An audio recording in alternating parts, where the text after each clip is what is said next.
You know, whatever success people think we have certainly didn't happen overnight. I became an entrepreneur 6 years ago. You just heard about me 2 years ago. Right. So, you know, it take that long. Long nights, ramen noodles. Right. You know, can't go on vacation with your friends. That's what it looks like. It ain't pretty. It's rewarding, though. Another day, another opportunity to find the good. I am here with the one and only. He is here. He's a founder. He's a builder. He's an owner. He's a visionary. He is the one and only Ricardo Grant is in the building. Very good. How much money I owe you? That was... You start doing my introductions all the time. Very good, very good. My God, man, how you feeling, man? I feel good, man. Thanks for having me on the show. Appreciate you coming down, too. No, man, I appreciate you taking the time to do this, man. No, I appreciate you, man. I'm a big fan of what you're doing, man, and all the stuff that you're creating and just doing for the community. Thanks, you man. know, I've been watching you, the journey, you know, for the last few years, man. You know, I remember seeing you at the Walnut Games, checking out Mikey G. Checking out Lil Cuz. Checking out Mike doing his thing, man. And I remember when Mike told me then, he's like, hey, man, my cuz, man, he's doing some big things. Yeah, that matters to me. You know, and you can tell that he was inspired. Yeah, that's real. Appreciate that. You know, you can tell he was inspired, man, and you're definitely a big inspiration. Good kid, right? Oh, man, amazing kid. He coaching now, too. Yeah, I know. I'm in awe of him. You know, his father pretty much raised me. His dad is 16 years older than me. I'm 16 years older than Mike. We have a classic photo where at Big Mike's graduation, he's holding me in his arms. Yeah. And then I've got a picture at my high school graduation where I'm holding Mike in my arms, and we always paired up. But pretty dope dynamic.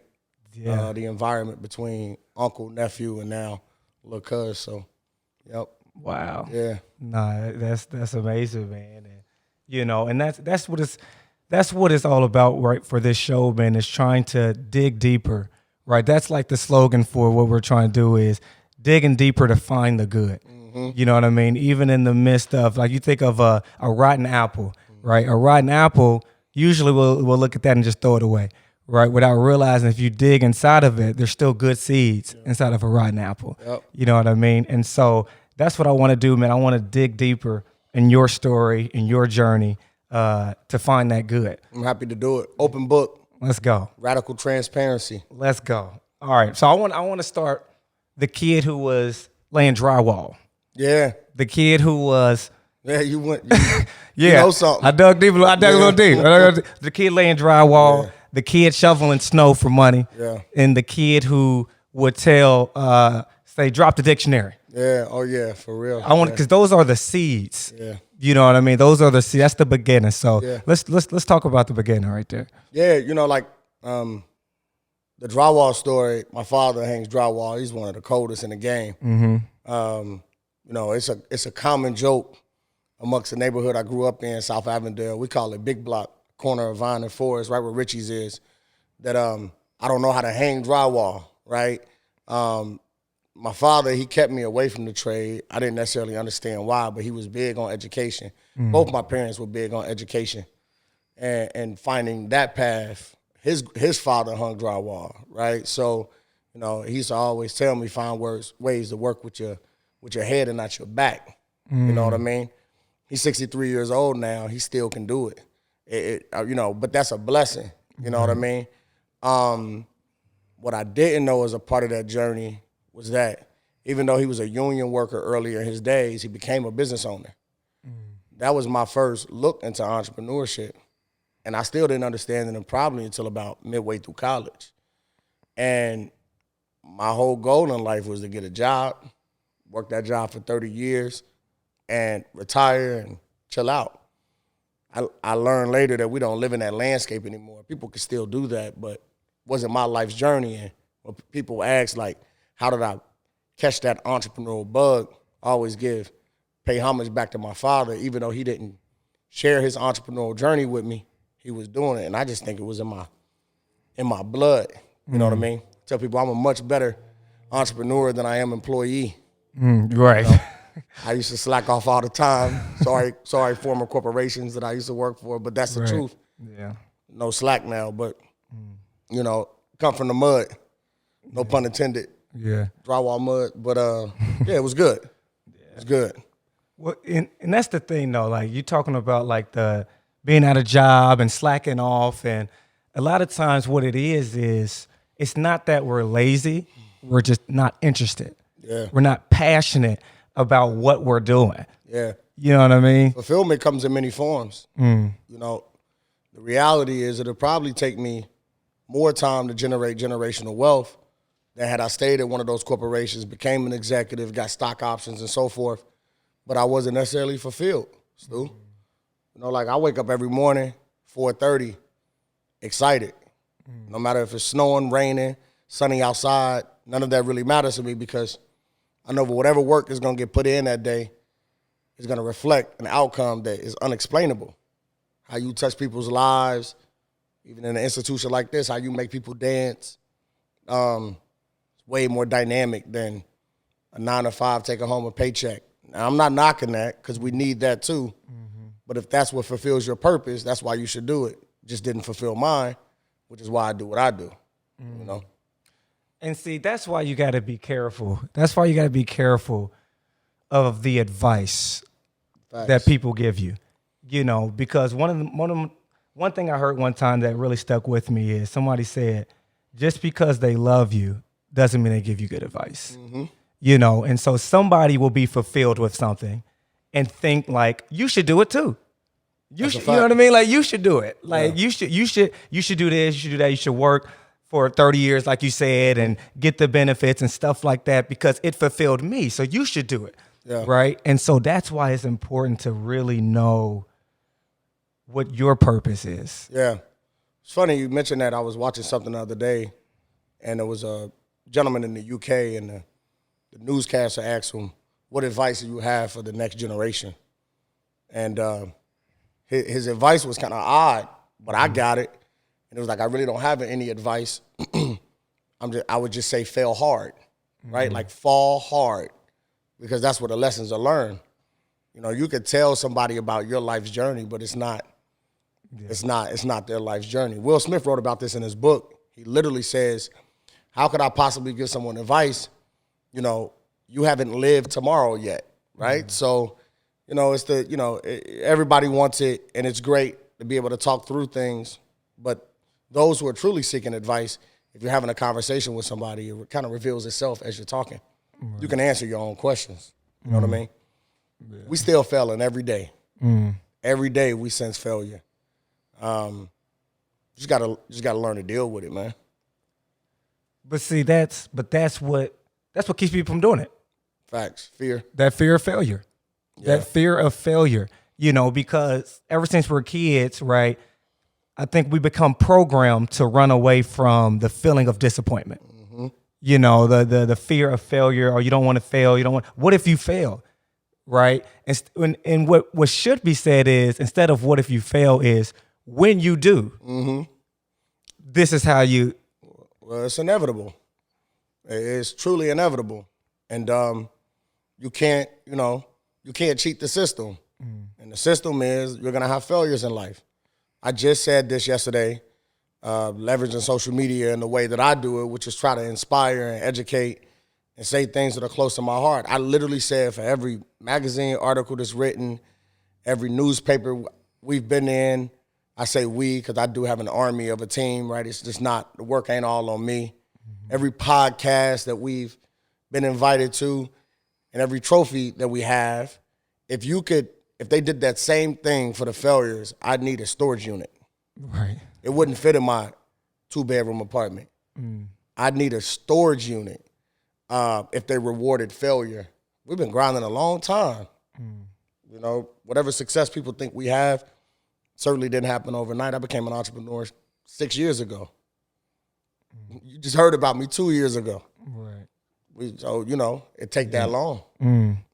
Long nights, ramen noodles. Right. You know, can't go on vacation with your friends. That's what it looks like. It ain't pretty. It's rewarding, though. Yep. It's not pretty, but it's rewarding. That's good. For sure. That's good. That's good because, and what you said was that's what it looks like. And that's something that constantly is in my mind is another reason why I feel like we give up in the middle of the journey is because it doesn't look like what we expected. Totally. Never will, though. I mean, come on, man. Like, it never will. Like, you know, like my grandmother used to say, you want to make God laugh, tell him your plans. Yeah. And we, you know, I think all of our grandmothers and grandfathers have said that to us in various different ways. But, you know, and I believe you should have a plan, but also you should know that life is a roller coaster. Nothing's going to go exactly as planned. I believe in writing things down. And if you do that and you go back to the paper and the pen and pad, the outcome might have got there or it might be a better outcome, but I almost guarantee it didn't go line for line. It's literally impossible, you know? So we got to dedicate ourselves to the grind, man. Yeah. You know, and stop dreaming about the end goal. Because you may not ever get to that end goal, right? But what have you done along the way to manage impact, fulfill your own life, close your eyes at night, feel good about things, treat people right? That's the key. My personal opinion. No, that's good. That's very good. You know, let's see what you think about this. I heard somebody say one time, I don't make plans because it never goes according to plan. But then we also have heard if you fail to plan, you're planning to fail. Yeah. So what's the balance? Like, how do you? Yeah, maybe it's not a balance. You know, like I'm a big fan of different strokes for different folks. And what works for you, and what works for me, you know? And I think that's the way. When we look at the most successful people of the world, nobody got there exactly the same way. That's the reality of it. I was just watching, I like to watch, I was asking you what podcast you listen to. And I watch a lot of documentaries or docu-series and listen to a lot of podcasts. I very rarely consume new music. If it's not old, to me, it's not good. Right. Right? Yeah. Personally. I was watching Kevin Hart's Netflix special that came out 4 or 5 years ago. Okay. Right? And his key to success is grind. The man literally has a clip. His wife is asking him, like, when'd you shower last? Talk about, you know, Kevin Hart. You know, he's walking into boardrooms semi-musty. Yeah. Because he's like, I'm in grind mode right now. They just gonna have to deal with this funk. But you know, some people, that's their path. For some people, life is about balance. You know what I mean?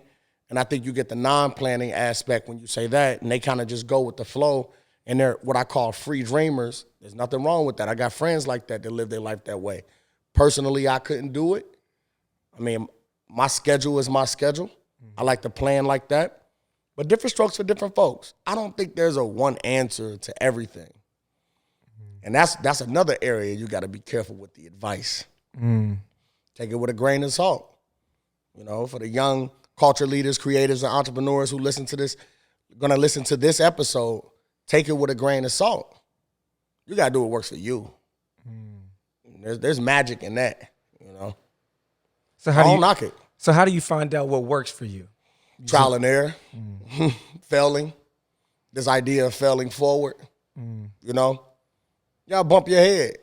You know, I was joking, I don't have children, but I was joking with a friend of mine. I went over his house and put his son on a bike. Man, he had so many pads on, it was crazy. Helmet, knee pads, ankle pads, the whole 9 yards. And I was like, how you gonna know it hurt if you fall? If you fall and it don't hurt, I'm from the era where, like, you got to rub it off. Right. You know what I mean? Certainly protect the head, I get that. But all that padding, remember the Little Giants, the dude walked out, he had all the pads on? Like, you need to feel that sting. My personal opinion, that's the best way to fail. And then aggregate and extract the lessons from the failure to try not to make it again. When I failed at so many things, Stu, it's crazy. I mean, I launched a car magazine, this stuff you ain't never heard of. A landscaping company, a home inspection company, all of that before we got to anything successful. It all failed, crashed and burned, in debt, the whole 9 yards. People don't see that, though. That's the work. Tyler Perry talks about how 12 people used to be in the audience. Tyler Perry. Facts. 12 people? Yeah. He couldn't do nothing for 12 people now. So you just got to feel that sting, that burn. It'll get you there. That's good. That's good.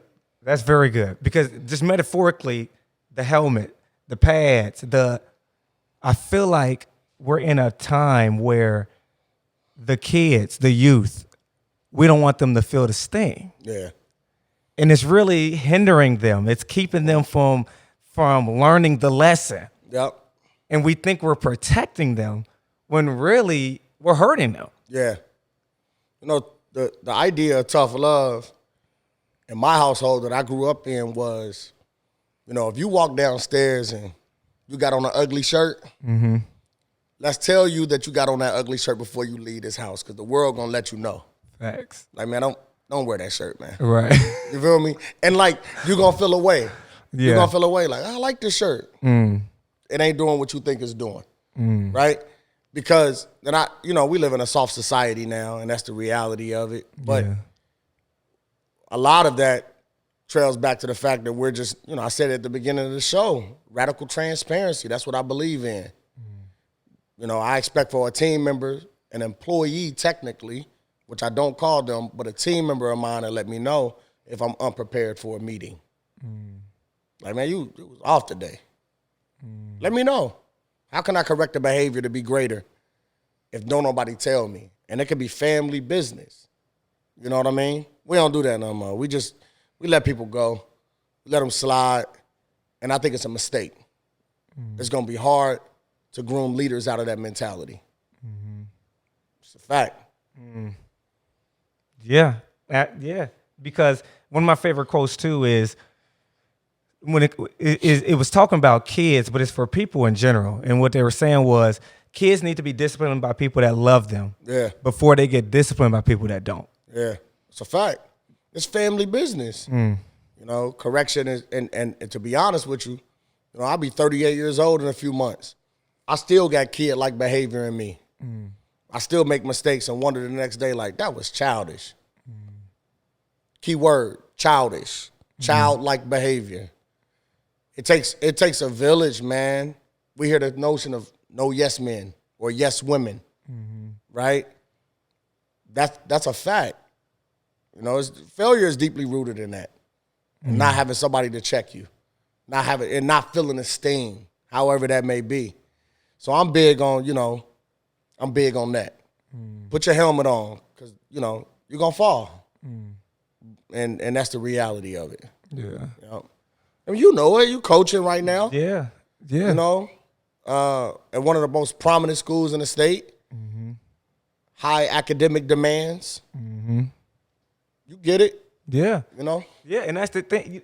You gon' struggle, whether it's academically, athletically, in business, in whatever. You're going to struggle, and we cannot try to run from it, right? Because you're going to miss out, right? You're going to miss out on the lessons, on the growth, on all of that stuff that you need.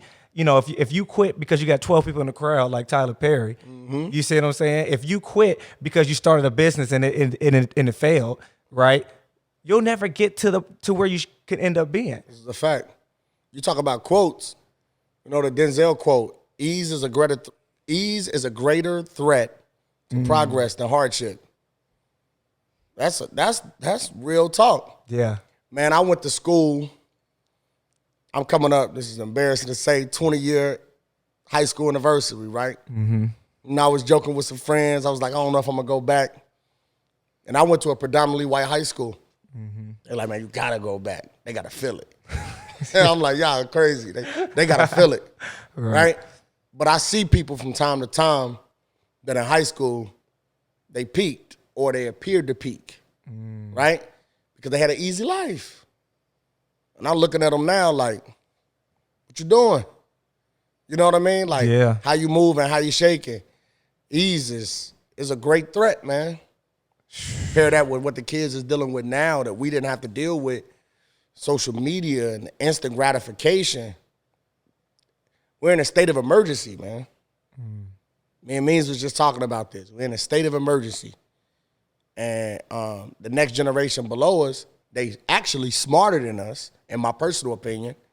And they got all the tools at their fingertips. But maybe that's a part of the problem. You know, like I grew up on MySpace. You had to literally code your page. They don't know about the MySpace. You had to code. You had to learn how to code. Imagine had that model stuck around, and we all had, you know, junior level coding experience because of that. Coding experience, one of the highest paying professions in the world right now. Software development. Don't exist. You just download whatever platform and post. Yeah. It's already built for you. Which technically means publish. When you hit post, you know, the button used to say publish. So not only are you posting it, but you're putting it out there to live forever. It's easy. Ease is a great threat, man. It all is. around. It Dangerous. It is. But that's why a lot of people stay in situations that is really holding them back. Yeah. So let's go back to when you were working a corporate job. Yeah. Right? And that can bring a certain level of certainty or like security for a lot of people and ease, you know what I mean? Because like you said, man, it can be tougher to do something on your own. Totally. It'll bring more fulfillment in the long term. But how did you get to the point where you're like, I'm going to go down this route? So I had two big milestones in my life. I was a non-traditional student in college. I didn't go to college until Barack won the election. It boosted my level of confidence. I worked at Coca-Cola because Big Mike, my uncle, got me a job there. He was already there for over a decade when I started. And I used to literally stack pop on wood to go into trucks, into trailers. I thought I was just going to stay at that job forever. Making good money. I had it all. I had own crib, car, the whole 9 yards. But see, I was around some OGs, right? And they used to always tell me, you were too smart to be here, youngin'. They had been there 15, 20, some 30 years, back blown out, could barely walk because of the manual labor. And they was topped out. Companies, you know, you top out. You can't make no more money.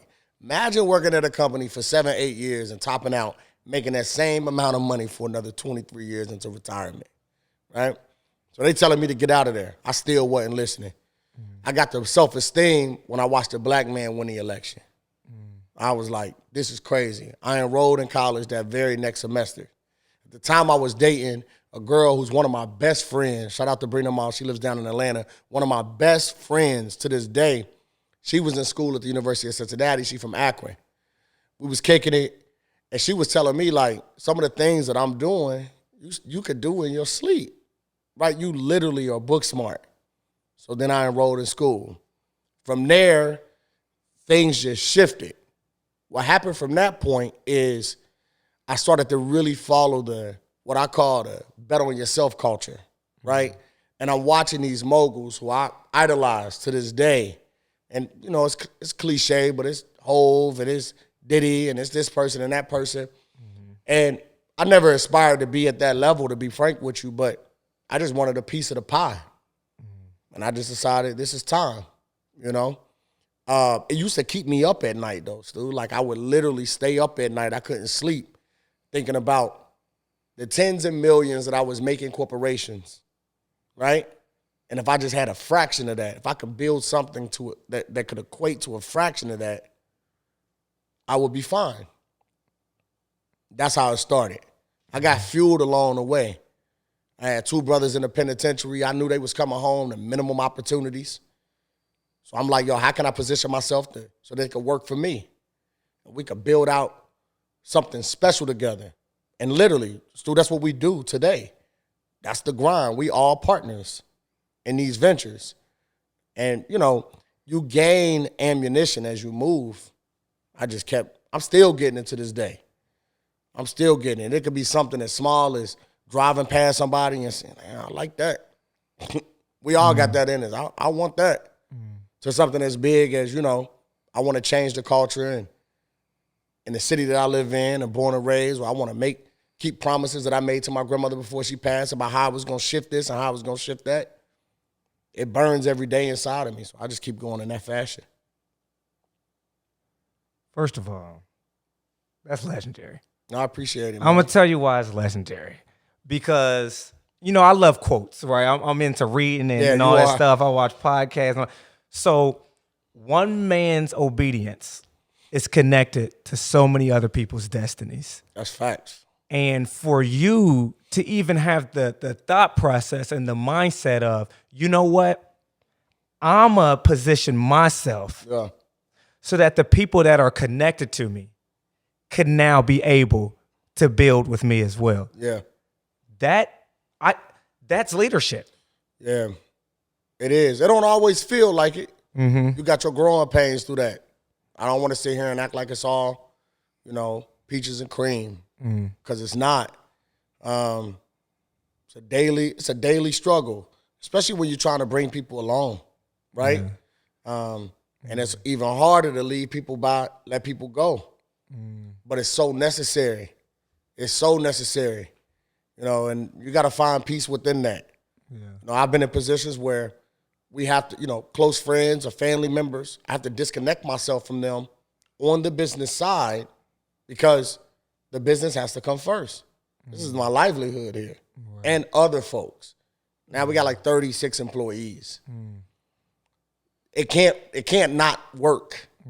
Right? People are relying on this. People pay their bills off of this. You can't be lackadaisical about it at all. This is by far the hardest job I've ever had. Right?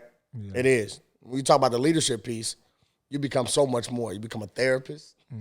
Right? Yeah. I mean, I feel like I should have a certification at this point, you know. You become uncles to their kids, all of that, man. They expected for you to show up at the birthday party, the whole 9 yards. There's great expectations, but heavy is the head that wears the crown. So how do you handle when the crown gets heavy? Yep. I've been finding my breaks. You know, I have, to be honest with you, I've had, you know, transparently moments where I'm just in the car driving home and the day might not even be a long day, bro, and I'm like pretty much bursting in tears. People don't see that. They just see the magazine articles and they see the awards and they see you know what I mean? Yeah. You know, my homegirl here watching from the background, and we had a good conversation earlier talking about the identity on social media, right? And what you putting out there on social media and how you portray yourself versus who you are, right? There has to be a blend there. We was literally having this conversation at noon today and talking about the danger of almost having two personalities, right? So what I try to do is not feed into that. I try to be transparent, you know what I mean, without oversharing, because it's nobody's business. But you got to find your breaking point. Stu, I cook almost every day. It's therapeutic for me. I hike, you know what I mean? I'm doing more cooking than hiking, obviously. And I'll take my hard breaks, you know, and I let it be known that I'm on break time. Because your mental state, your physical state is a direct parallel to how well you perform. It's just like athletics. This is a marathon, man. It's hard. So that's how I do it. Yeah. Yep. That's so necessary, man. That's so necessary, because if not, you end up burning out. Bad. And when you're a leader and you burn out, it affects everybody that you're supposed to be leading. Yeah.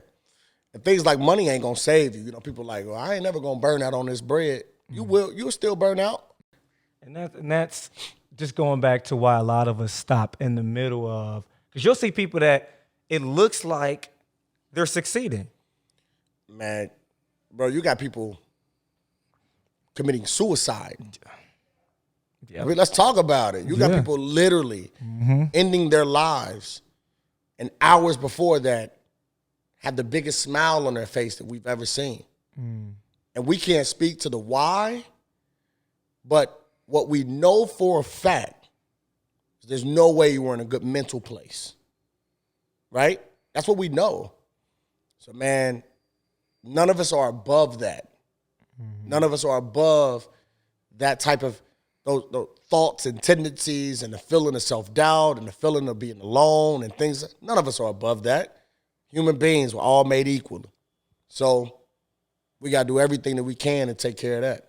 I'm so glad we're at a place where two specifically black men can have that conversation. Because I don't know about your pops or uncles, but mine's wouldn't. They wouldn't, man. Yeah. It wasn't even a thing, right? I'm glad we're at a place where we can talk about that, leverage a platform like this, to have that conversation and share that message. Hope that anybody hears it and say, I need to act now. Right. Right. And that's what it is. It's the facade of, it's the toxic masculinity. For sure. It's the facade of not knowing what a man really is. For sure.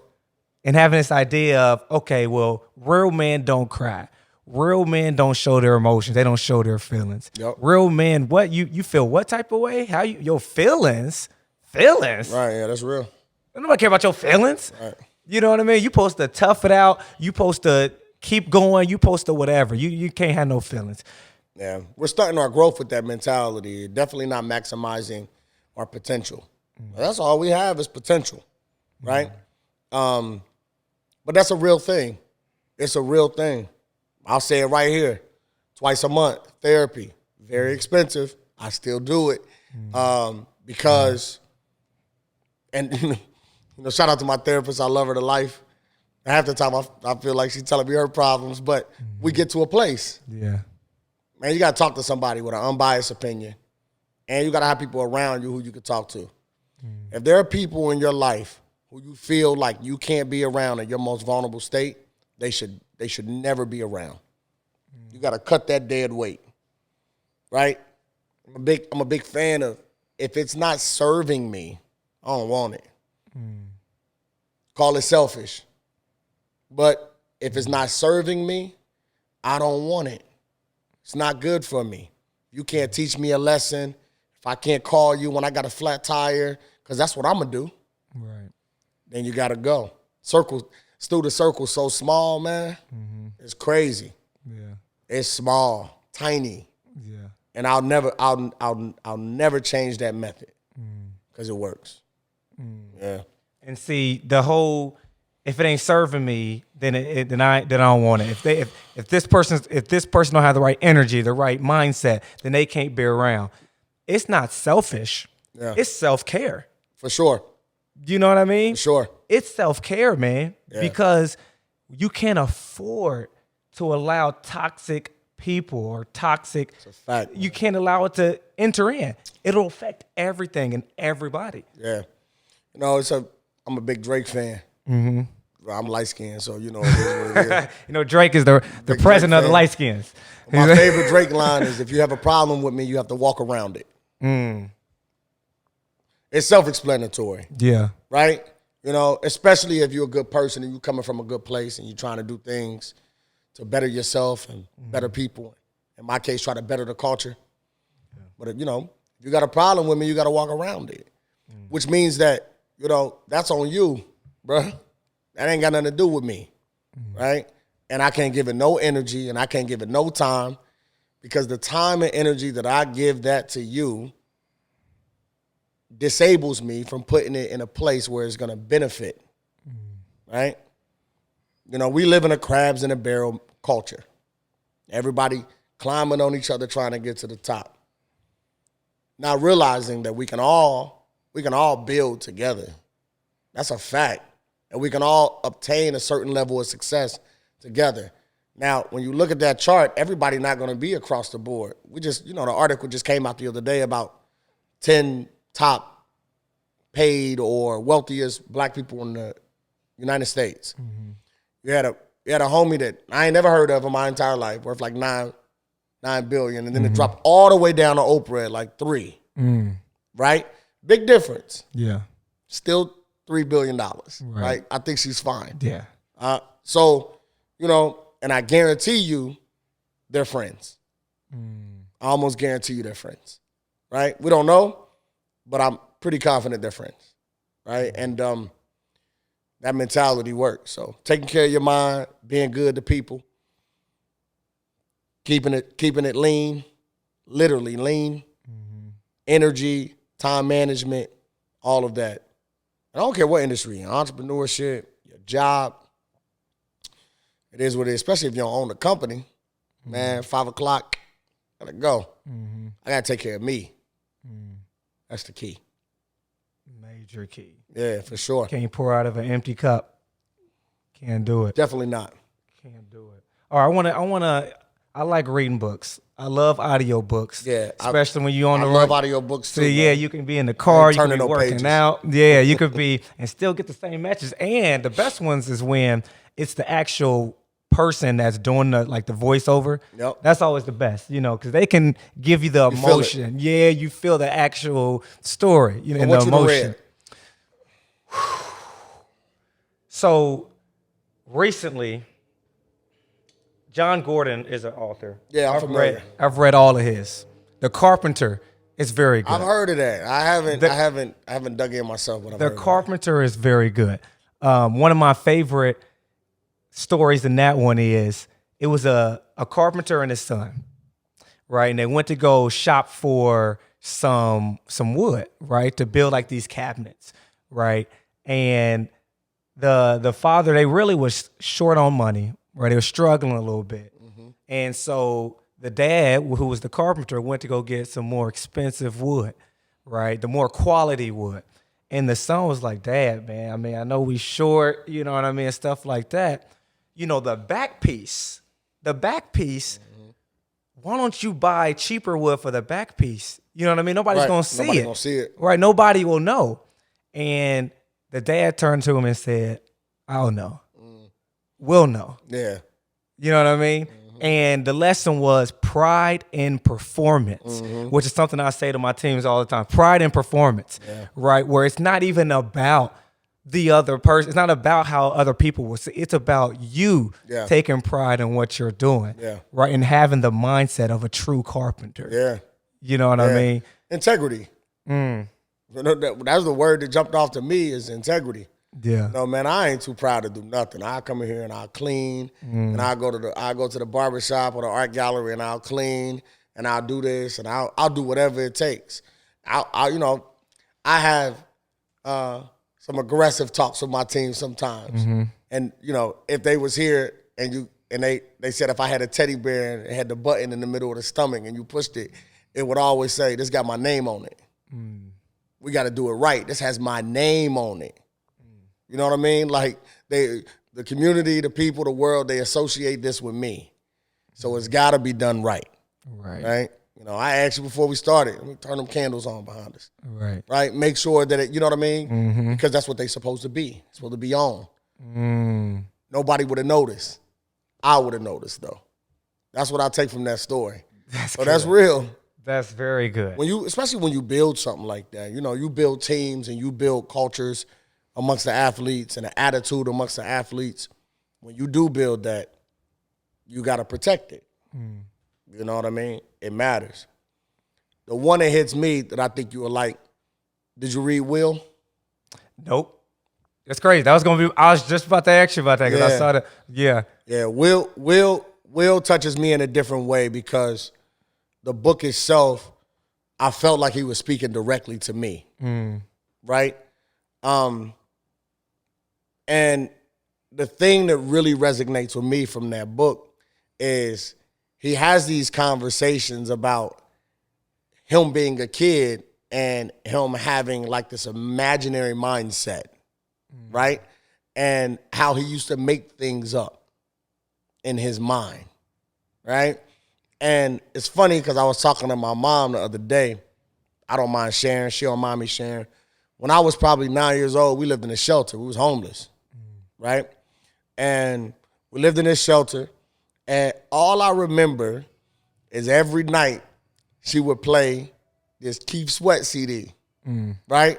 So I'm at home cleaning up, and Keith Sweat come on the music, in my house. And I called her because I get a little, jerked up. And I said, I remember we lived in that shelter and all we had was a Keith Sweat CD. And her response to me was, that wasn't necessarily true, but that's what your mind trained you to feel. And that probably plays a key role in your motivation and your ambition, right? So because I said, well, what happened? What's the real story? She was like, it doesn't matter because that's giving you, that's moving you forward. So I want you to stay there. I need you to stay there. You were 9 years old. She was 30 years old. That's probably not necessarily the whole truth, but that's what I extracted from that. And I live every day to be like, I ain't going back to that. I don't never want to be homeless again. I don't want to never have anything not to my name outside of a Keith Sweat CD or whatever it is. So let me get up at 4:30 a.m. and knock this work out. And that's what really stuck to me, The book is cold, man, and it's in his voice, and you got to listen to it. Yeah. If you read it like I read it, you knew the smack was coming. He was fed up. So you knew it was coming eventually. Right. So, but check it out. The other one is Spare, Prince Harry's book, which I'm about midway through right now, which is a play on words. Spare from a standpoint of how he, the spare of his life and how he gave certain things up, but also this notion of being Prince Diana's second son, which he felt like his whole life he was treated like a spare part. There was not necessary for the car to drive or the plane to fly. It's crazy. You gotta check it out. That's in his voice too.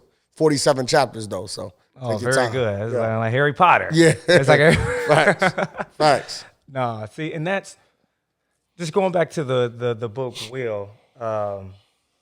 His story and his journey. Will Smith is my favorite actor. Yeah, he's cold. Like legendary. Yeah, I almost got into a wrestling match the other day about somebody saying that Will Smith wasn't a good actor. What? I don't know what they've been watching over the last 30 years, but that's what was said.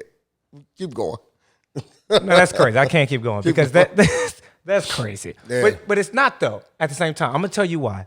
I remember I was talking to my favorite college coach. Is Coach K, Duke. I've always been a Duke fan since I was a kid. Yep. Shame on you.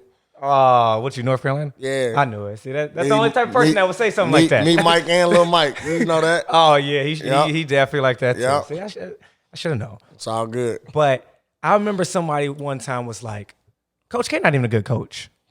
He's not even a good coach. I was like, it's absurd. I'm like, do you know who I'm talking about? Like Mike, Mike. I don't even know how to say his name, but Mike K, like that K, Coach K, Duke. The one that Coach has his name on the floor. The one that has his name on the floor. Literally looks like a Blue Devil. The one who has 1,000 wins. Yeah, that's it's a different type of Coach K. Yep. 1K. Coach Kobe and everybody else, the whole 9 yards. The USA team. Yeah. They like him. He's not a good coach. Yeah. What I realized though is when it comes to somebody saying Will Smith is not a good actor, you can win an Oscar. Mm-hmm. You can win the national championship. Yeah. You can coach the USA team. You can have a successful business. You can create a great film. You can do whatever. There's still going to be people who disapprove or try to say, you're not even like that. You're not that good for real. That's a fact. There's always going to be somebody, no matter what. Yep. And so if in your mind, shout out to Lecrae, if you live for their approval, you will die from their rejection. Easy. You got to be a goldfish. You ever heard that? Mm-mm. Goldfish are the happiest animals on the face of the earth. The reason why is they got a 10-second memory. Right? Yeah. So you could be, you could be like, you could do anything to them. 10-second memory, they're done with it. It's off the shelf, never even happened. They ain't got time to spend on it. They on to the next thing. I fail at that every day, I'll be honest with you. but I every day I strive to be a goldfish, right? Because, man, I just want to be happy. Anybody who knows me and loves me around me, they just know I want to be happy, right? We're gonna have some bumps in the road to get to that point, but you got to forget about it. You have to forget about it because, again, it doesn't serve you. You know? That's a fact, man. But, yeah, you're always going to have doubters and folks that, you know, critique you. You know, oh, that ain't all that. It ain't all that. But if we want to go worldly with it, men lie, women lie, numbers don't. Right? Yeah. 1,000 wins. Right. You know, or you packing your spot out every week. Or whatever the case may be. You got 16 employees of the month. Wherever you work, the numbers matter. That's a fact. Yeah. You know, sports world. You know, I wasn't the greatest athlete, but I remember on certain occasions, you know, you get a guy yapping, and I just tell him when I know you done it before, like, man, look at the scoreboard. Right. Yeah. Look at the scoreboard. Yeah. You know, I don't care if you up 30 or you up 1. At this very moment, Yeah. I'm getting the best of you. I'm winning and you're losing. Right. How can you possibly critique me? So, scoreboard, man. Okay, speaking of scoreboard, it just came to me. I think it's very important that you're keeping score. You're not playing based on somebody else's scoreboard. Yeah. Somebody else's the way they tally points. Yeah. How you keep score is extremely important. Yeah, crucial. Break that down a little more. I want to learn more. Okay, so for example, for me, working out is important. Yeah. For me, my health. For me, that's 10 points. Yeah. For somebody else, that might be 2. Yep. That ain't important to them. Yeah. They don't count that as a big play. They don't count that as something important, something major. Yep. Right? For me, my faith, 1,000,000 points. Yep. For somebody else, 2 points. Right. That's not important to them. So in their eyes, they might be like, you losing. Look at the score. And you like, oh, that's not the game I'm playing. Right. I'm playing this game. Well, that's crazy. I never heard it put that way. Yeah. Knowing the game you playing is kind of key. I ain't gonna hold you. That was just very therapeutic for me. Right? So I'm gonna say it another time. I'm gonna give you credit the first and second time, then I'm gonna be like, yeah, I came up with this concept, right? I'm like, but knowing the game that you playing is kind of key, you know. Yeah. And what you just said resonates with me in so many ways. You know, sitting here as someone who has had mild success in my, you know, we just scratching the surface, man. I've got a meeting with my brother scheduled for next Saturday that is titled The Path Forward, right? As we try to attempt to collaborate and build something truly incredible, right? But knowing the game that you playing is the key.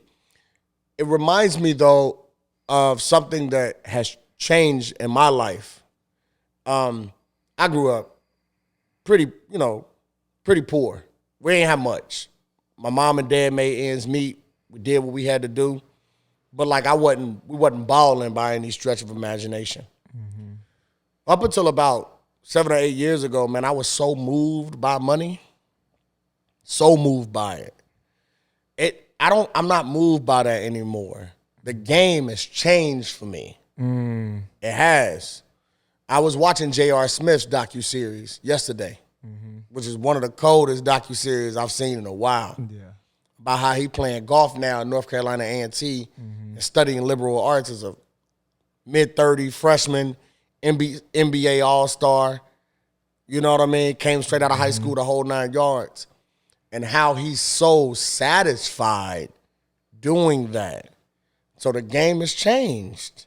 And now he's playing another game. And I'm not talking about golf and basketball. I'm talking about life. Bruh's playing a whole nother game. And even though you got a guy looking at him like, why JR in the league? he can still probably cook 30, 40% of the lead, which we know to be true. He's a master on that court. Yeah. However, he's just playing a different game. And I think the more and more that we realize that games end and new ones begin, we probably need to connect with that. How long do people, hold on to the game that they was playing? They just hold on to it. It's the same reason why we like, man, they should have went out on top, right? I love Brady. He should have left after he won that first one with Tampa Bay. Yeah. It would have been legendary. What you playing around for? Play a different game. That's fire, Stu. Yeah. I appreciate you giving that one to me. Nah, man. And what you just said, though, made me think a lot of times we don't want to change games. Yeah. Because we already racked up a bunch of points. Yeah. And we like, dang, I done put up 100 in this game. Yep. I got to start over? Yeah. I gotta get a new mindset. I got to start hanging around different people. I got to start having different habits. I got to start spending my time differently. Yep. Oh, no, man. The game I was playing, I kind of mastered it. Yeah. You know what? You and I know this to be true. Some will argue quarterback. My personal opinion, the hardest position to play on a football field is corner. Right? And Sanders would be like, yeah. And the reason why is because of the way you have to shift. So in the game of life, it applies the same way. It's hard to play that position. It's hard to have that mindset because of the way you got to swing your hips and turn around and go. But it's so necessary. It's so necessary. And it's a hard position to be in. But if you nail it, metaphorically, if you nail it and you do it right, the ball go the other way. So it's necessary, man. Like I said, I appreciate you giving that to me because I probably needed to hear that tonight more than anything. Because I question all the time, like, am I playing or am I doing what I'm supposed to be doing? Sometimes it's a matter of just understanding that game is behind me. That part of the system is behind me. I'm on to something new. And that's the truth. We got another spot opening. I got a fund launching this spring. $1.5 million fund. These are ventures I've never been a part of. It's scary, bro. It's scary. Yeah. You know what I mean? But that's the way life taking me. I'm going to just ride that wave. That's a fact. And see, we all heard like, oh, nice guys finish last. If you do things the right way, you know what? And that's the thing. They say nice guys finish last. You know what I say? Depends on what game you play. Yeah. I agree. I mean, but, the whole nice guys finish last thing has always been weird to me because, you could do the nice guy versus bad guys. I know a lot of bad guys that never finish at all. Right. You feel me? Like, yeah. I think the key to it is finishing. Your own pace, your own time, getting the job done. I mean, that's the key, man. You know what I mean? It's funny, I went to school 3 years after all my friends. We all finished together. Right? They're going to be salty when they hear this. I'm like, see them at graduation like that, bruh. You know what I mean? Like, yeah, I'm still here. All right, I see you. Yeah. But they finished, right? Yeah. Everybody's pace was different. We all finished. We all did what we supposed to be doing. And that matters, man. Yeah. Yeah. And that's another thing of we got to be careful of comparing ourselves. Yeah. Just back to the scoreboard thing, because everybody's journey is different, man. Everybody's timing is different. Everybody's path is different. Yeah. If you get caught up comparing, you'll end up feeling like you're doing something wrong. Yeah, we all different, man. Comparison is dangerous. I've got my friend group, we talk about this all the time, and it trails back to what I said, man. We all not going to be at the same level. Everybody going to make a different level of paper. Everybody going to have a different level of freedom. We're going to have different, quantities of children and so forth, and your house going to be bigger than mine or whatever the case may be. It's the ecosystem that matters, though, man. That's been my word over the last couple of years is the ecosystem and how we can build ecosystems and communities versus skyscrapers. my personal opinion, I don't want to be at the top alone. I ain't at the top now, but if I ever get there, hit a pinnacle, I don't want to be up there by myself, right? That's never the goal. So I'm always trying to pour in people to figure out ways that we can grow and develop and elevate together. So when we talk about comparison and competition, those are words that they need to be eliminated when we're talking about the growth of life. The only word that we should be using is, dedicated to the opportunities of how we collaborate, right? Collaboration is the key. You call me, it was, done, right? Done. And I think that's the key. We, competition, man, can't compete against one another. It's just never gonna work, right? Especially if you ain't in that game. Especially if you're in your game. If you get a guy like me competing, woo, yeah, or any others, you're a natural competitor, right? Yeah. Gotta watch it. Yeah. You know what I mean? Because when we get into that mode, we get into that mode. I try not to get into that mode. I try to just stay where I'm at, be even killed, compete with myself, figure it out. Well, that's the biggest competition anyway. That's the biggest competition. That's the biggest one. When you look in the mirror, man. Face in the glass. That's the biggest one. Face in the glass. So we was talking about cornerbacks, how you thought it was a tough position because it's their ability to shift, right? So I want to make a shift, right? And talk about when something starts as just an idea, as a seed, right? It takes a lot of work to go from seed to fruit, right? And there's a whole process, but there's also a lot of challenges and obstacles. Right now, we are sitting in the fruition of watering a seed. Yeah. Right? At Cinema OTR. Yep. Right? And this started as just a seed. I'll pull it on my phone so I can show you something. Okay. But keep talking. So this started as just a seed. You know what I mean? And along the way, we sitting in here like, oh, this is nice. Yeah. Right? But we didn't see it before this was here. We didn't see it before this stuff right here was here. Yeah. We didn't see that.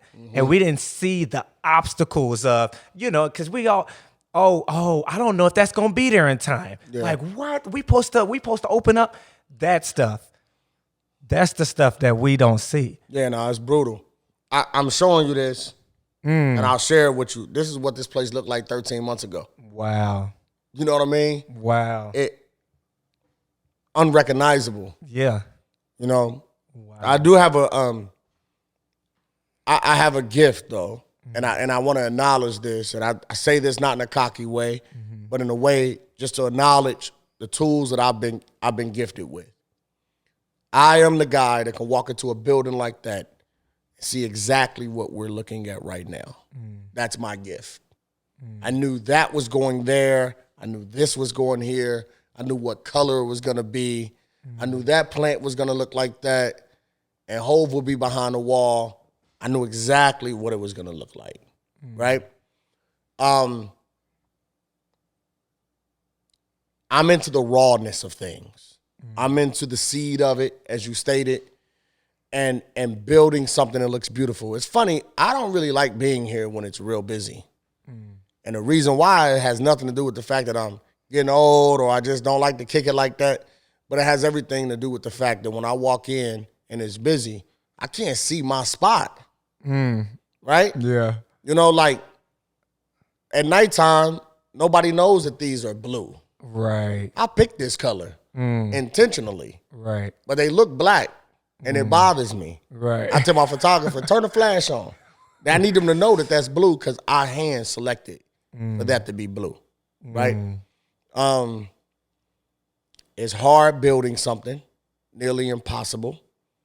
As you stated, the path of that is brutal. I mean, there were so many days while building this that I just was like, what is going on? Why is it not moving fast enough? The one thing I learned about this project, though, is you cannot do things alone. It's just impossible. Yeah. I have great architects. I had a great builder. I've got a great landlord. the individuals wrapped their arms around me and taught me some things that I needed to learn so that we can move on and build the next project. So, those things are going to come, man. This is going to come. You got to keep moving forward. Rome wasn't built in a day. But again, ease is a great threat. I didn't want this to be easy, right? I didn't. In hindsight, I needed it to be challenging. It helps me love it even more. Right? For sure. I remember I did a activity with the basketball team this year. Yeah. And I was telling them, like, there's a difference between somebody having sight and somebody having vision. Sight is what everybody would see, the picture you just showed me of this before anything was done to it. That's sight. Right. The dirt and the rawness of it, that's the sight. Yeah. But can you have the vision? Yeah. Can you see what it can become? Yeah. You know what I mean? And that's how you have to be with anything that you do. That's how you have to be with yourself. Literally. Because a lot of people will judge you based on their sight. Yeah. You got to know your value based on your vision. For sure. For who you're trying to become. Oh, man, I done heard it all. Mm-hmm. That ain't gonna work. That ain't gonna work in this city. Why you doing it like that? Those prices too high. All of that, man. You had Means on your show. I had Means on my show. Mm-hmm. One of the gems that he gave me was, when you're doing this type of work, you got to be cocky. Right? Mm-hmm. You got to be like, I don't really care what you're talking about. Mm-hmm. It's my vision. It's my dream. Nobody's going to understand that or feel that the way you do. Right. And you're right. Sight doesn't allow for you to be cocky because you could be swayed. When we talk about when you go to the eye doctor and they ask you, what's your eyesight, right? Mm-hmm. It can change over the course of time, obstructions, the whole 9 yards, but your vision is directly tied to your focus. That's a fact. So if you have a focus to yourself and you're confident, and as Means would say, cocky about that, and I love that word. We use it in such in a negative way, but you got to be cocky. Stu, if you got playing ball and you got injured and you had to have ankle surgery, and the surgeon who was going to perform the surgery on you, if you had the option to have a cocky surgeon or non-cocky surgeon, which would you choose? Absolutely. I want the guy that know for sure that he can perform this task. Right. I don't want the guy that's like, I don't know. Yeah. I can nail that. Yeah, that connect that to that, da-da-da-da-da. And I think that's what we have to be when you're building things like this, because you're going to have naysayers. Right? But you can't pay attention to it. I'm going down to Keeneland the end of the week to watch the horses race. And what do they got on each side of their face is blinders. When they're running that race, 1.5 minutes, they have to have superior focus. And there come times where you have to have blinders. That's a reality of it. And you literally have to not pay attention to anything else but your own instincts, your own self-confidence, and your ability to execute. I just got a tattoo right here about 1.5 months ago. And it's from the Field of Dreams movie. Kevin Costner, I'm a big 90s movie fan. And it says, build it and they will come. Right? I live by that, man. Yeah. People will be like, man, you crazy. You talk about a barbershop and an art gallery combined and this and that and this and that. It works. Yeah. Because when you're building from a place of passion and love, it's dynamic, man. People can't deny it. And those same people, they'll be like, that ain't gonna work. You'll see them in your crowd. Right. Yeah. And you're like, what up? Having a good time? You enjoying yourself? Right? Yeah. And they'll say everything to you, but besides the fact that, oh, this worked. You're like, you ain't got to say it. I know it worked because you're here. So keep building and they will come for sure. And see, you talking about an art gallery and a barbershop. Speaking of that, that's where I get my hair cut. Oh, yeah. You do get your hair cut there. Yeah. You do get your hair cut there. Yeah. That's funny. Yeah. I remember. Who cut your hair? Austin. Austin, yeah, that's my guy. Yeah, Austin, man, he's dope, man. And that's one of your spots. Yeah. Gallery at the Gumbo. Yeah. And dope spot, man. Thanks, man. I mean, just amazing. And the art, that's just, you got one that's like, and the crazy thing is, I thought it was new. Because the TV sometimes be down. The Barry Larkin piece. Yep. Yeah. I'm like, man, that's crazy. Then you go in the back and it's just, it's amazing, man. Well, art is a good conversation starter, and there's no better place to have conversation than in a barbershop atmosphere. And I built Gallery at Gumbo because the barbershop that I grew up in was not very diverse, right? And but the conversations were so rich, right? And I was like, man, only if these conversations were amongst a diverse group of people. So we call it gallery, from the art on the walls to the barbers behind the stations who, in my opinion, are artists, right? And then gumbo speaks to this inclusive factor, right? When you're making gumbo, there's no prejudice over what type of sauce you're using and meat you're using and vegetable. The dish was actually comprised from poverty. Let's get everything out the refrigerator and spice it up, make it blend, and it always comes out really good, right? So Gallery at Gumbo, just a play on words from the gallery on, the gallery space, and then this inclusive environment that is built on transparent conversations, because that's what people talk. That's what people argue. We see this entire movie is built on the concept of the conversations in the barbershop, right? And it's just been a blessing, man. It's been an absolute. We just celebrated 2 years. The guys are great.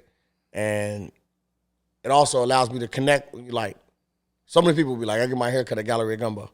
I'm like, man, that's so dope. Yeah. But again, build it. They will come. They will come. Yeah, man. Yeah. Did you ever at all in your mind be like, man, what if I build this, ain't nobody go in there? Every day. If you don't live in that moment, if you don't have a piece of that in you, you'll have a hard time finding the fuel. In my personal opinion, right? It's like running out of gas in a car, man. You're like, man, I can't do that no more, right? So when this tank get low, I need to re-up. But every day I open the doors here. Every day we open the gallery doors. Every day I open my laptop. There's always this thing in the back of my mind as to, is this gonna work? The key is changing that to, is this going to work today? Finding ways to make it work today. And if not, be a goldfish. Forget about it. Get over it. Because tomorrow brings new opportunities. And I think that's the key.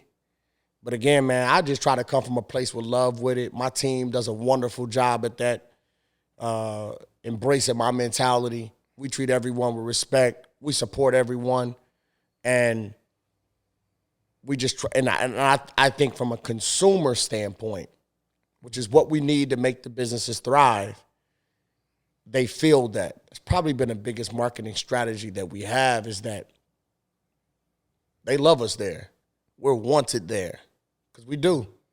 In every entity, whether it's the bar, the shop, doesn't matter. We want you here, and we need you here. So, you treat people like that. It's the golden rule, man. When you think about this, we've been taught this our whole life. Treat people as if you want to be treated. Right. Simple as that. Yeah. You're going to fall short of it. There's going to be a day where you don't feel like being bothered. But, man, I'll walk into a Gallery at Gumbo, and I got to dap everybody up. It's been a bad day, but they remember that. It is what it is. I signed up for this, though, Stu. I think that's the part of entrepreneurship and betting on yourself and being a creative that people don't understand. I signed up for this. I had a bad interaction the other day at the bank. And the teller was just being nasty to me. Mm-hmm. And I've known to, like, in a very Joe Budden style way, tell you with that Joe Budden voice, right, that you can't tell if you're upset or not, telling you like it is. Right. And I told him, I said, you know, looked out the window. He said, are you good?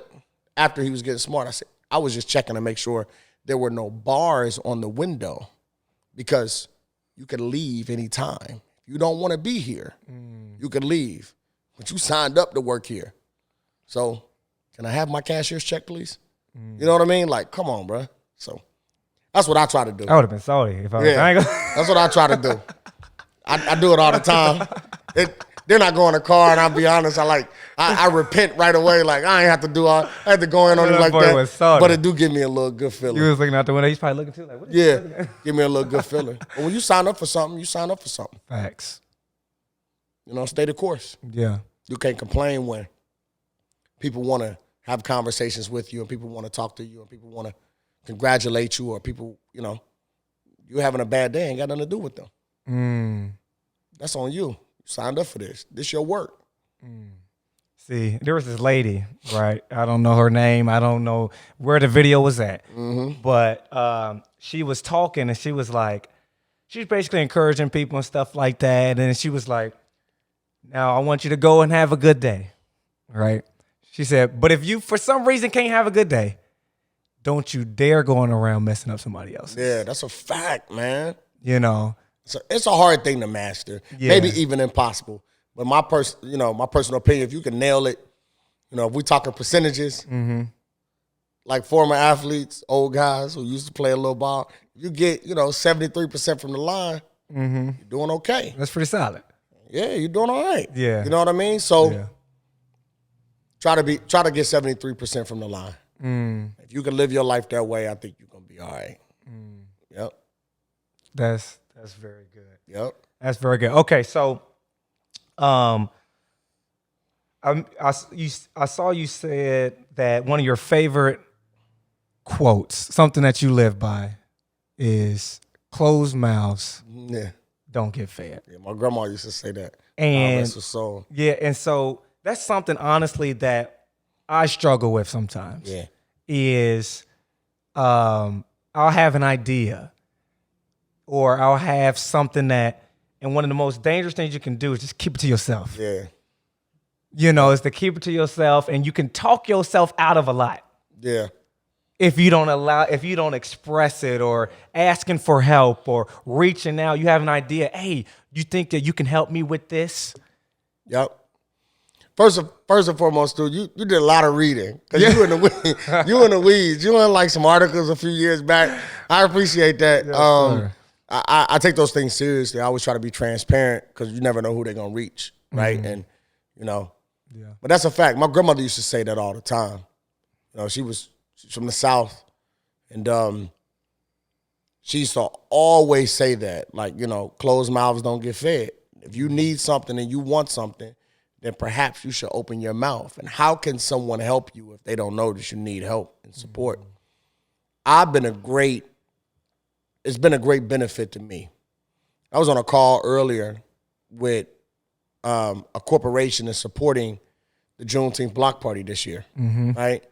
And before I got off the call, they were like, well, they gave us the amount of money they're going to give us, good, decent amount of money, going to help us activate, get better entertainment, do some cool things, get the permitting going.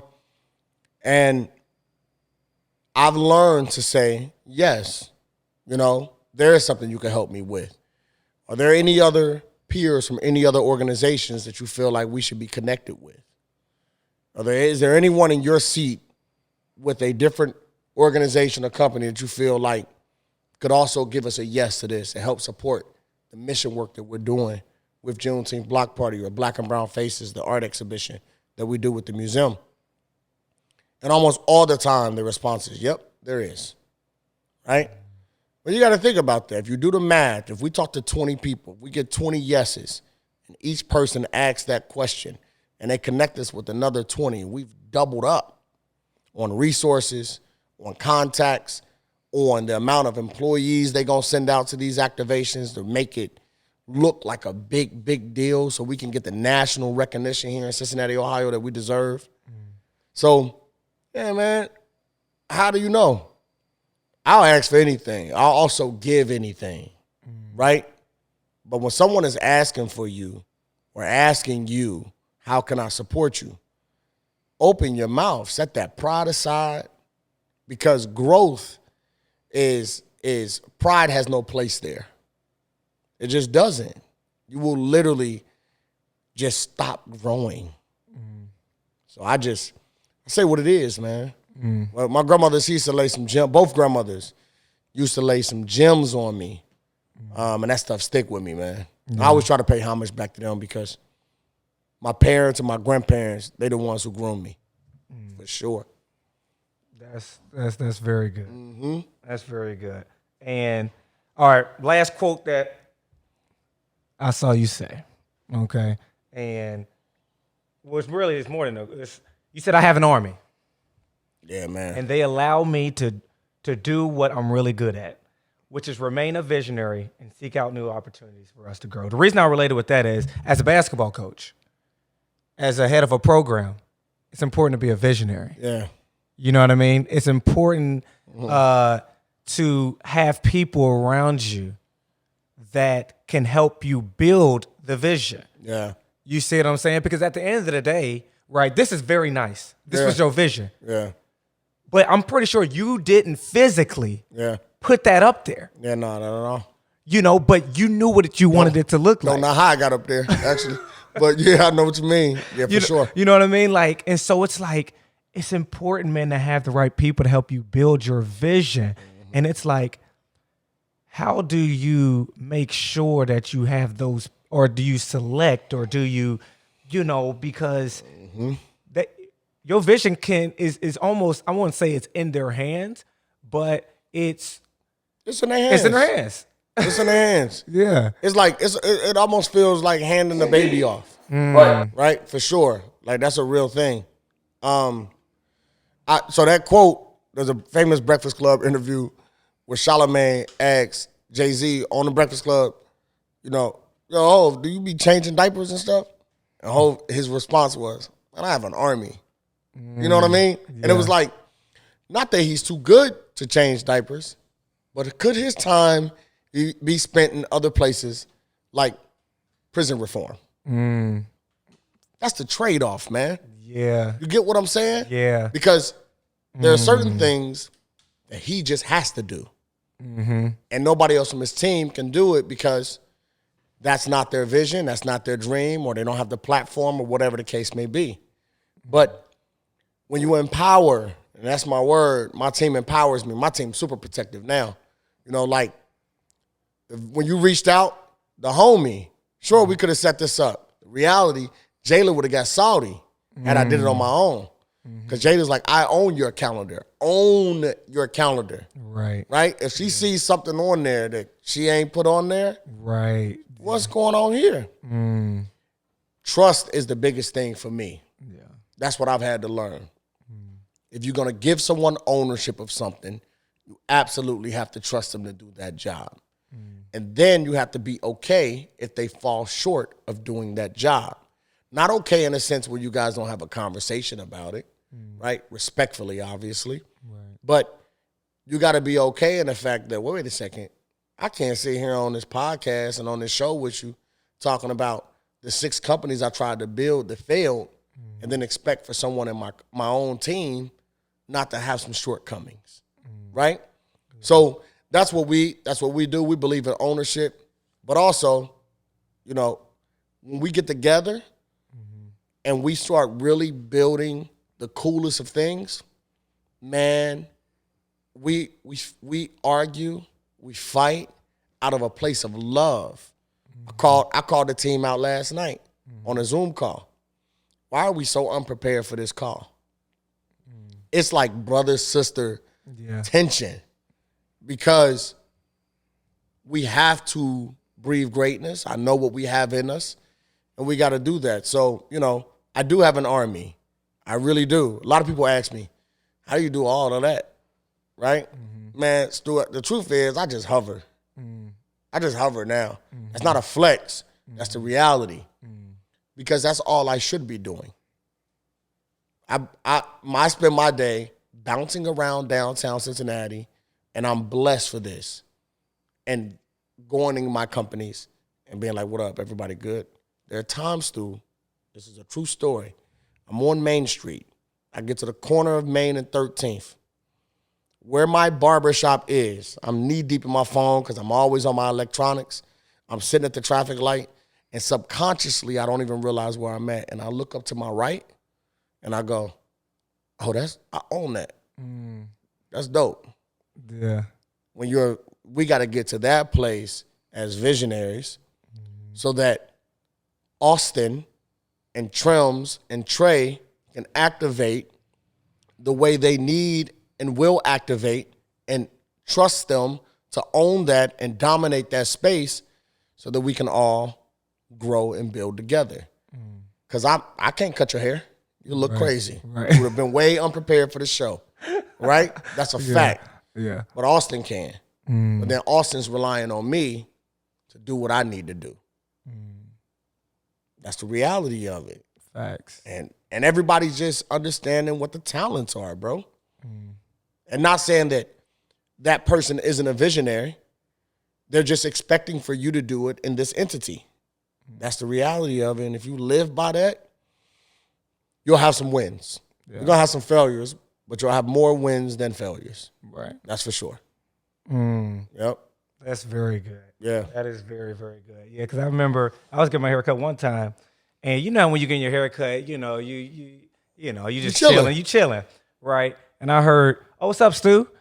And I'm looking, I'm like, you remember that? I'm like, then I saw a figure just walking out the door. Yeah. I'm like, I asked Austin, like, who was that? Yeah. He was like, oh, that was Rico. I was like, oh, okay. Yeah. That's real. Well, you can scout you out from out because you got that old Steve Harvey. Not just so Steve Harvey. even when you turned around, I'm like, it's only like 6 guys in Cincinnati who got that perfect fro, that Nerf ball. So you know what I mean. But now, man, that's how it is. But check on your people, make sure that they good. Yeah. I'm protective over them. They protective over me. Like I said, we got nearly 40 employees. It's about to grow with the new business venture. Yeah. And you got to love on one another, man. You do. There are so many tough moments. And the team culture, I don't care if it's your hoop team, the team that you work with at your corporate job, or the team that you work with at your individual business, right? There's so much hardship in that naturally that you almost have to force a culture of positivity, right? Yeah. And if you practice that, you'll be pretty good, man. You're pretty well off. Yeah. Yep. You have to be intentional with the culture. You got to be intentional with the culture, and you can't back down of it. I'll be honest. Some of my team from this business, they'll watch this and they'll laugh. I like things done a certain way, and I don't let up on that because I know that is supposed to go there. You know why? Because I dreamt it. Right? Yeah. That's the reality of it. I'm open to feedback. We can change it if it makes sense. But I dreamt it. It came to me in my dreams. I built it out. I knew I wanted to do exactly this. I knew I wanted them barber chairs to be green. I knew I wanted that Barry Larkin piece where it goes. I knew I wanted the mailbox right here. I knew I wanted them capes to be black and white. So if I come in and you got a red cape, we're off the vision board. Right? We're off the vision board. It's equivalent to one of your athletes. You call it a play and they run their own play. Wait a second. It happens. But we gotta nip it in the bud right there. Right. Then we gotta love on them. Yeah. Right? And vice versa.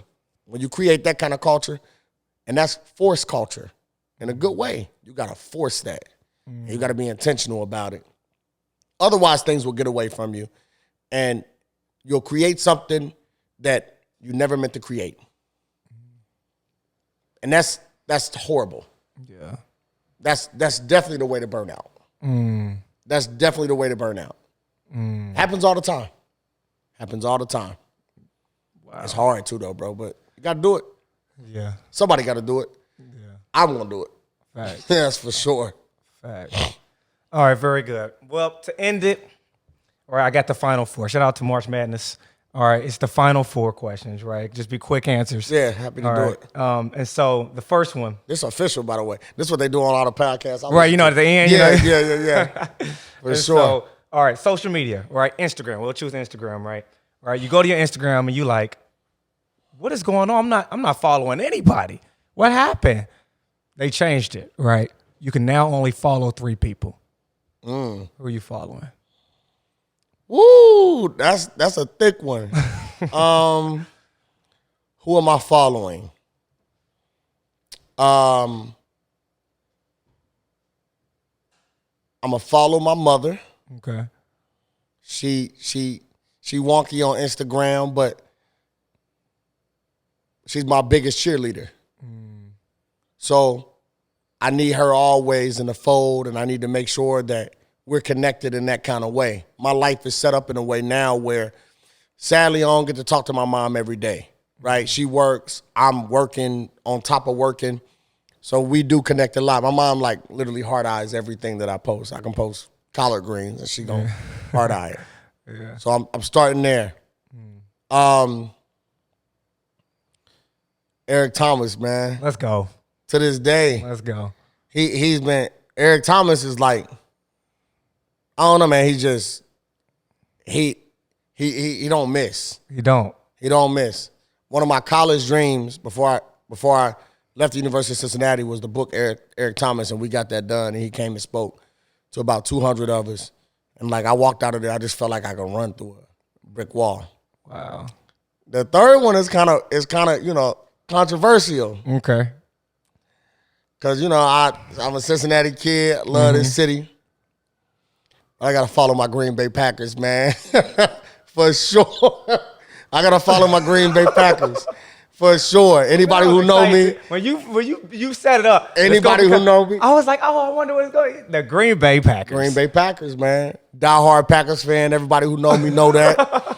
They should shut your account down. For sure. Your third one is the Green Bay Packers. It's funny, man. Jamar was in here over the course of the season a couple times.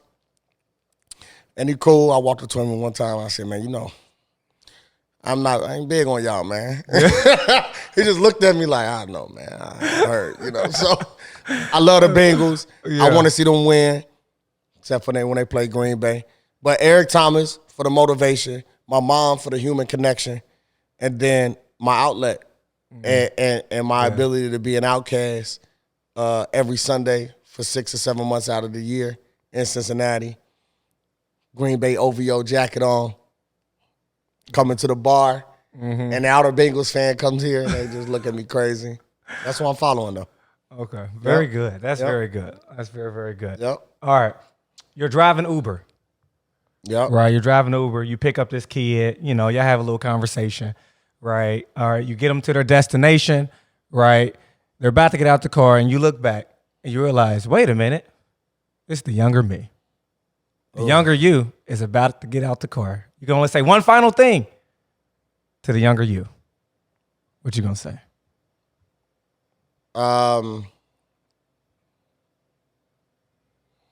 It's going to be all right.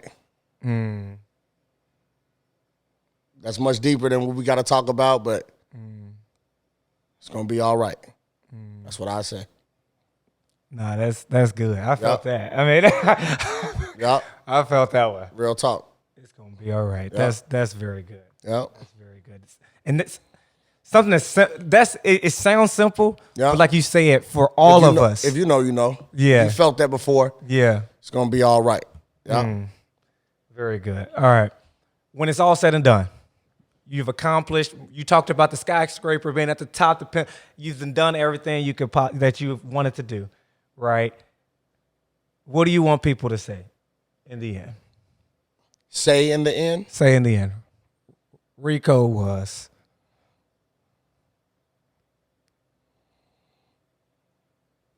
disruptive. Yep. Yep. Disruptive, man. Challenge the status quo. put some things on the line, risk some things, set in them rooms. It wasn't just a fly on the wall, but disruptive would be the word, yeah. That's very good. For sure. That's very good. He out here killing them. Yeah. Except for my Packers, you ain't like that one too much. That was the only one. Hey, but like you said, free throw line 70%. Yeah. That's funny. You ain't gonna make all of them. You ain't gonna make all of them. Go Pack, go. Yeah. But that's good. Have the courage to be disruptive, man, because that takes courage. Yeah, it's brutal sometimes, scary. Yeah. I say things all the time where I get in the car and I'm like, should I have said that, or, but if you coming from a place of love and you coming from a place of passion and trying to get to a place, you got to be disruptive. Not always the cutest thing in the world, but that's what I feel like I've been put on this earth to do. Is all of this is fine. Yeah. All of this is cool, but the disruptive aspect is what I'm really. That's my calling. Yep. Very good. Well, the fourth and final one. The whole world is watching. When I say the whole world, I mean everybody, every country, every single person, from young to old. Everybody's watching right now. And one of my favorite quotes, another quote. I got a lot of favorite quotes. I got like 100 favorite quotes, but one of my favorite ones is, "Blurry things come into focus with the right questions." Mm-hmm. And so the whole world is watching, and you get to ask everybody one question to ponder on. What is that question? I get to ask everybody one question to ponder on.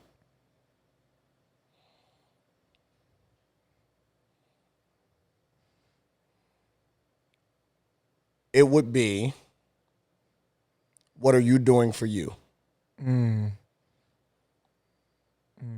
Yep. Something I have to ask myself every day. What are you doing for you? You know how you get on an airplane and they give you the instructions, safety instructions? And the one thing that always sticks out to me is they be like, in so many words, put your mask on before you try to help anybody else. Yep. Right? Yep. That's what I think of.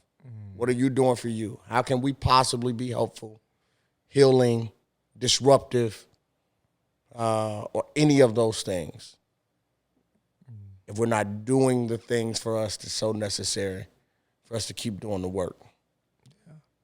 So, yep, that'll be it. That's so good, man. Yeah.